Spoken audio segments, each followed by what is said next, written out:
Released in 1991 for the Japanese Super Famicom, we have Super Fire Pro Wrestling.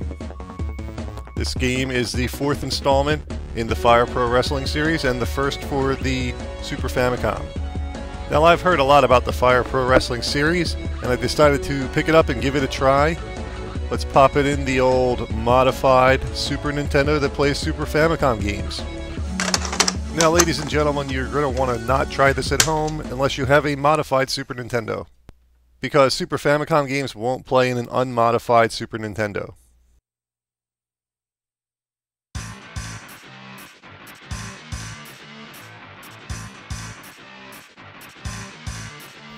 Alright, I've heard a lot about this series, and from what I understood, it was one of the go-to games to pick up for Super Famicom if you haven't played any Super Famicom games, which I really hadn't until I picked this game up. Now, as you can see, the game is not all that English friendly. There is some English in the menus, but the majority of the text in this game is Japanese. Now, as you can see, there are quite a large number of wrestlers you can choose from. Each of them are pretty unique looking and have unique moves.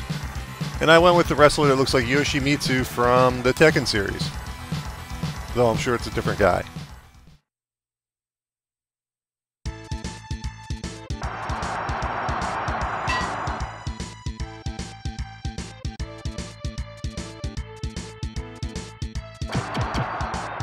Now, as you can see, the graphics are nothing to shake a stick at with Super Fire Pro Wrestling on the Famicom.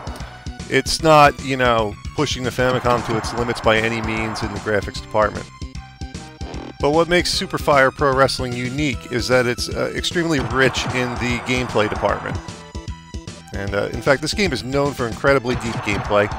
The moves are timing based in the grappling department. So when you grapple with your opponent, there is a timer that's not shown.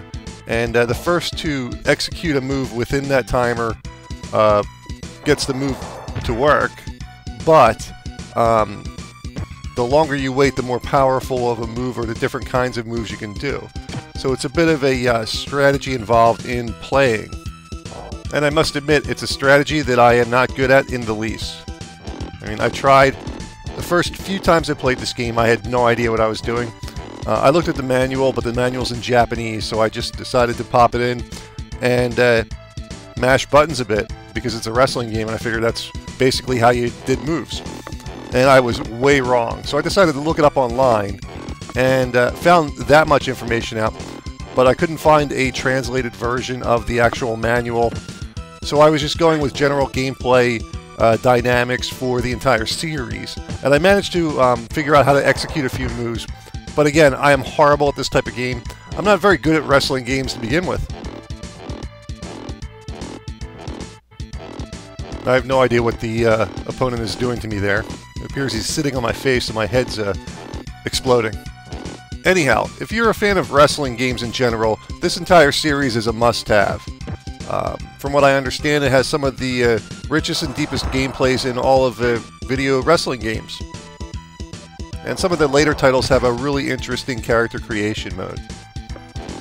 But alas, I don't believe that character creation mode is in this particular title. But I could be wrong, because I really don't speak Japanese and can't read the menus. And there you have it, Super Fire Pro Wrestling for the Super Famicom. I'm Dommy from Classic Games Revisited. Until next time.